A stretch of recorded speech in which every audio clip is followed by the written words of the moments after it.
Bernard Jung, bonjour. Je vous demande d'abord de vous présenter et de nous donner vos centres d'intérêt en cardiologie. Bonjour Jean-Louis, donc Bernard Jung, je suis cardiologue à l'hôpital Bichat à Paris. Je m'intéresse particulièrement aux cardiopathies valvulaires, également à la prise en charge des cardiopathies de la grossesse en conjointement avec notre maternité, ce qui était déjà aussi un centre d'intérêt quand on était à Thonon auparavant et ce qui était le sujet d'une des sessions ce matin.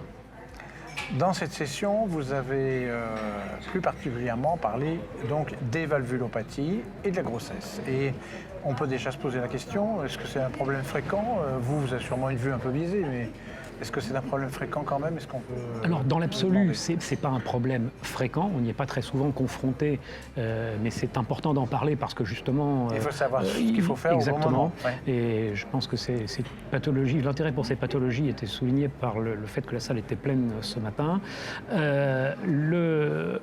Pour donner une idée, parmi les cardiopathies de la grossesse dans le registre européen qui a été récemment mis à jour, les valvulopathies représentent 25% des cardiopathies structurelles rencontrées chez les femmes enceintes, deuxième cause après les cardiopathies congénitales. Donc c'est rare dans l'absolu, mais parmi les cardiopathies rencontrées dans la grossesse, c'est loin d'être anecdotique. D'accord. Maintenant qu'on a vu la prévalence générale, on peut peut-être voir valvulopathie par valvulopathie, comment ça se présente? Alors, contrairement à l'épidémiologie des valvulopathies en population générale, qui est maintenant dominée par les valvulopathies dégénératives qu'on rencontre surtout chez les patients âgés, il est clair que dans cette frange de la population de femmes jeunes, on est confronté à une épidémiologie complètement différente, puisque ce sont essentiellement des valvulopathies rhumatismales.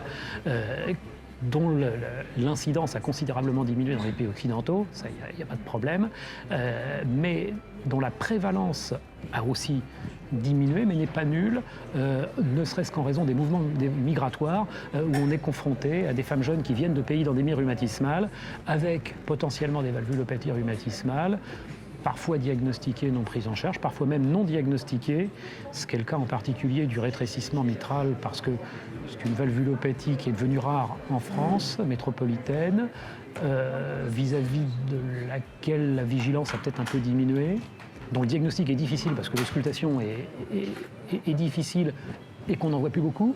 Et on n'a pas l'habitude. Le problème, c'est que le rétrécissement mitral, qui est la seule valvulopathie qui reste majoritairement d'origine rhumatismale, on en voit moins, mais parmi les femmes enceintes, c'est la valvulopathie de loin qui va être la plus grande source de complications, en particulier de décompensation hémodynamique, d'édème pulmonaire en cours de grossesse.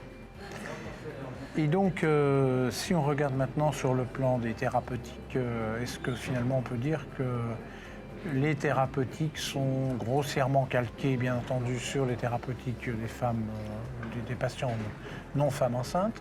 Et quelles sont les différences dans ce contexte? Alors, en première intention, pour ce qui est de la sténose mitrale, le traitement repose d'abord sur les bêta-bloquants,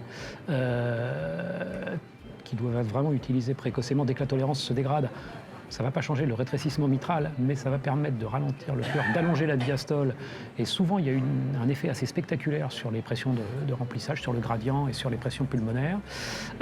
Lorsque la patiente reste, ou plus souvent redevient symptomatique après s'être améliorée sous bêta-bloquant, là, il ne faut pas hésiter à envisager une commissurotomie percutanée, une dilatation mitrale au ballonnet en cours de grossesse, parce qu'on sait que ces décompensations cardiaques en cours de grossesse, d'une part, elles sont fréquentes dans le rétrécissement mitral, mais en plus, lorsqu'elles surviennent, elles sont de mauvais pronostic et elles peuvent être annonciatrices de complications graves en période du péripartum qui peuvent même compromettre le pronostic vital de la mère.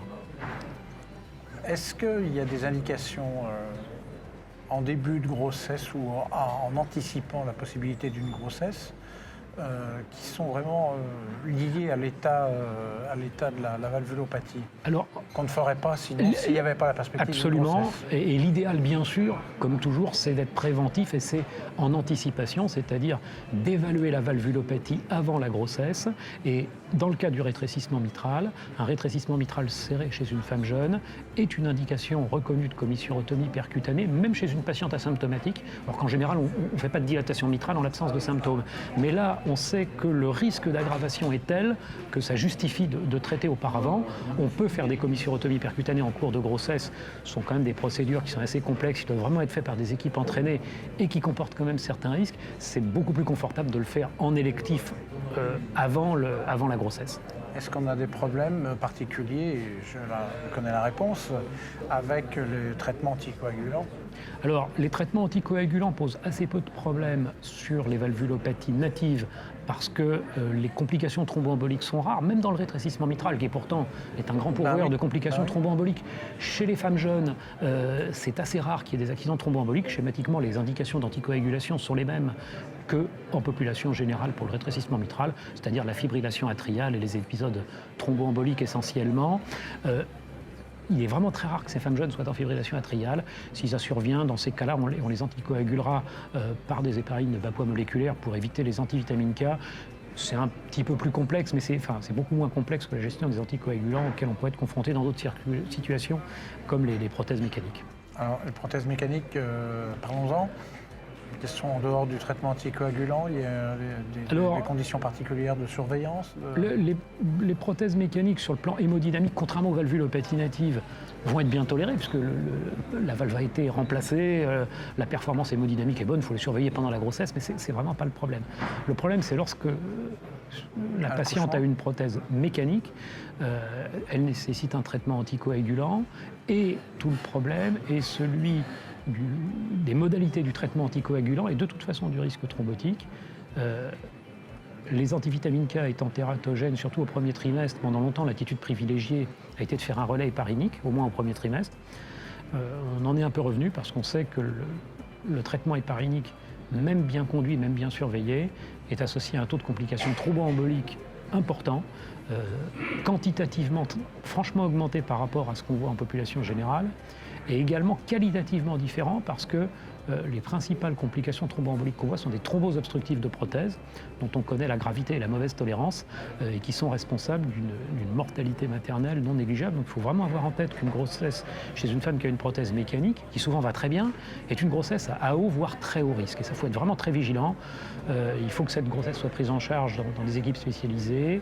On peut, et c'est dans les recommandations européennes, poursuivre les antivitamines K pendant la totalité de la grossesse, malgré malheureusement le risque de malformation qui est de l'ordre de 5%, mais ce qui est certainement la moins mauvaise solution pour le risque thromboembolique. Je dis la moins mauvaise parce qu'encore une fois, il n'y a pas de solution idéale, et c'est d'ailleurs une des raisons pour lesquelles, lorsqu'une femme jeune a besoin d'un remplacement valvulaire, on privilégie de plus en plus les bioprothèses, ce qui n'est pas très satisfaisant parce que chez une femme jeune, la dégénérescence va être particulièrement rapide, mais ça lui permettra de mener une ou plusieurs grossesses avec un risque vraiment très faible. Et les patientes qui ont des bioprothèses ont en général des grossesses qui se passent très bien. Je crois qu'on a fait le tour. Est-ce que c'était le mot de la fin? Presque. Je me permettrai juste de répéter l'importance de la prise en charge multidisciplinaire chez ces patientes. Il faut vraiment qu'il y ait plus qu'un binôme, un trinôme entre cardiologue, obstétricien et anesthésiste, des gens qui aient un peu l'habitude de la prise en charge de ces pathologies, qui se connaissent bien et qui ont l'habitude de se parler. Merci beaucoup. Merci.